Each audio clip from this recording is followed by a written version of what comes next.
آقا نے فرمایا کہ یہ ابو بکر ہیں۔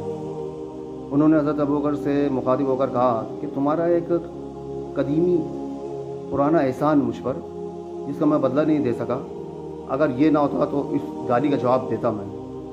یہ کہہ کر عروہ پھر آقا سے بات میں مشغول ہو گئے اور عرب کے عام دستور کے موافق بات کرتے ہوئے آقا کی داڑھی مبارک کی طرف ہاتھ لے جاتے کہ خوشامد کے موقع پر داڑھی میں ہاتھ لگا کر بات کی جاتی ہے۔ صحابہ کو یہ بات کب گوارا ہو سکتی تھی؟ عروہ کے بھتیجے حضرت مغیرہ بن شعبہ سر پر خود اوڑھے ہوئے تھے اور ہتھیار لگائے ہوئے پاس کھڑے تھے۔ انہوں نے تلوار کا قبضہ عروہ کے ہاتھ پر مارا کہ ہاتھ دور رکھ۔ عروہ نے پوچھا یہ کون ہے؟ آقا نے فرمایا مغیرہ ہے۔ عروہ نے ان کو بھی بہت برا بلا کہا۔ غرض عروہ طویل گفتگو آقا سے کرتے رہے اور نظریں بچا کر صحابہ کرام رضی اللہ عنہم کے حالات کا اندازہ بھی کرتے جاتے تھے۔ چنانچہ واپس جا کر مشرکین سے کہا کہ اے قریش، میں بڑے بڑے بادشاہوں کے یہاں گیا ہوں، قیصر اور کسریٰ اور نجاشی کے درباروں کو بھی دیکھا ہے اور ان کے آداب بھی دیکھے ہیں۔ اللہ کی قسم میں نے کسی بادشاہ کو نہیں دیکھا کہ اس کی جماعت اس کی ایسی تعظیم کرتی ہو جیسے محمد کی جماعت ان کی تعظیم کرتی ہے۔ اگر وہ تھوکتے ہیں تو جس کے ہاتھ پڑ جائے وہ اس کو بدن اور منہ پر مل لیتا ہے۔ جو بات محمد کے منہ سے نکلتی ہے اسے پورا کرنے کو سب کے سب ٹوٹ پڑتے ہیں۔ ان کے وضو کا پانی آپس میں لڑ لڑ کر تقسیم کرتے ہیں، زمین پر گرنے نہیں دیتے۔ اگر کسی کو قطرہ نہ ملے تو وہ دوسرے کے گیلے ہاتھ کو ہاتھ سے مل کر اپنے منہ پر مل لیتا ہے۔ ان کے سامنے بولتے ہیں تو بہت نیچی آواز سے، ان کے سامنے زور سے نہیں بولتے۔ ان کی طرف نگاہ اٹھا کر ادب کی جیسے نہیں دیکھتے۔ اگر ان کے سر یا داڑھی کا کوئی بال گرتا ہے تو اس کو تبرکن اٹھا لیتے ہیں اور اس کی تعظیم اور احترام کرتے ہیں۔ غرض میں نے کسی جماعت کو اپنے آقا کے ساتھ اتنی محبت کرتے نہیں دیکھا جتنی محمد کی جماعت کو ان کے ساتھ کرتے دیکھا ہے۔ اسی دوران میں آقا نے حضرت عثمان کو اپنی طرف سے قاصد بنا کر سرداران مکہ کے پاس بھیجا۔ حضرت عثمان کی باوجود مسلمان ہو جانے کے مکہ میں بہت عزت تھی اور ان کے متعلق زیادہ اندیشہ نہ تھا، زیادہ ڈر نہ تھا، اس لیے ان کو تجویز فرمایا تھا۔ وہ تشریف لے گئے تو صحابہ کو رشک ہوا کہ عثمان تو مزے سے کعبے کا طواف کر رہے ہوں گے۔ آقا نے فرمایا مجھے امید نہیں کہ وہ میرے بغیر طواف کریں گے۔ چنانچہ حضرت عثمان مکہ میں داخل ہوئے تو ابان بن سعید نے ان کو اپنی پناہ میں لے لیا اور ان سے کہا کہ جہاں دل چاہو چلو پھرو، تم کو کوئی روک نہیں سکتا۔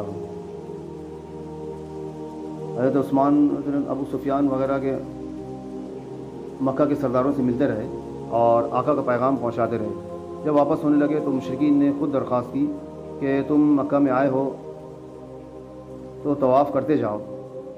انہوں نے جواب دے دیا کہ یہ مجھ سے نہیں ہو سکتا کہ میرے آقا صلی اللہ علیہ وسلم تو روکے گئے ہوں اور میں طواف کر لوں۔ قریش کو اس جواب پر غصہ آیا ہوں، جس کی وجہ سے انہوں نے حضرت عثمان کو روک لیا۔ مسلمانوں کو خبر افواہ پہنچی کہ ان کو شہید کر دیا۔ اس پر آقا نے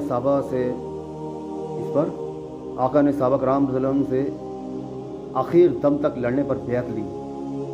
جب مشرکین کو اس کی خبر پہنچی تو گھبرا گئے اور حضرت عثمان کو فوراً چھوڑ دیا۔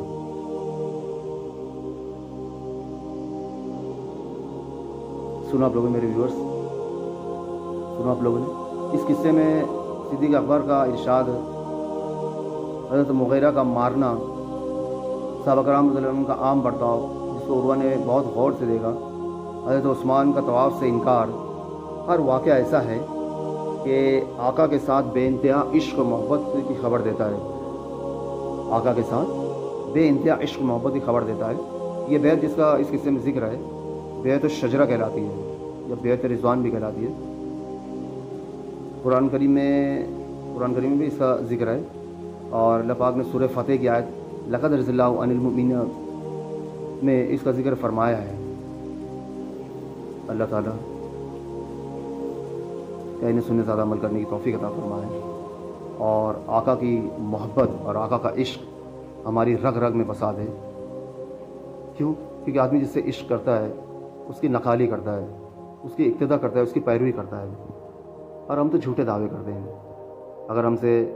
اگر ہمیں آقا سے سچا عشق ہوتا تو ہماری زندگی میں سنتیں کیوں نکلتی؟ بولو نا، سنتیں کیوں نکلتی؟ بدعتیں کیوں زندگی میں آتی؟ اللہ پاک ہمیں آقا کا سچا عشق عطا فرمائے تاکہ اللہ ہم سے خوش ہو جائے، اللہ ہم سے راضی ہو جائے، اللہ ہم سے راضی ہو جائے، اللہ ہم سے راضی ہو جائے۔ بس یہ ہماری دنیا میں آنے کا مقصد ہے۔ وآخر دعوانا الحمدللہ رب العالمین۔ ویڈیو کو لائک کیجئے، چینل کو سبسکرائب کیجئے اور زیادہ سے زیادہ شیئر کیجئے۔ اگر آپ کو کوئی مسائل ہوں گے یا آپ کو کوئی مسئلہ ہوگا تو کامنٹ باکس میں مجھے لکھیں، میں انشاءاللہ قرآن و حدیث کی روشنی میں آپ کو اس مسئلے کا حل بتانے کی کوشش کروں گا۔ اللہ میرے ویورز کو خیر و عافیت سے رکھے، آمین۔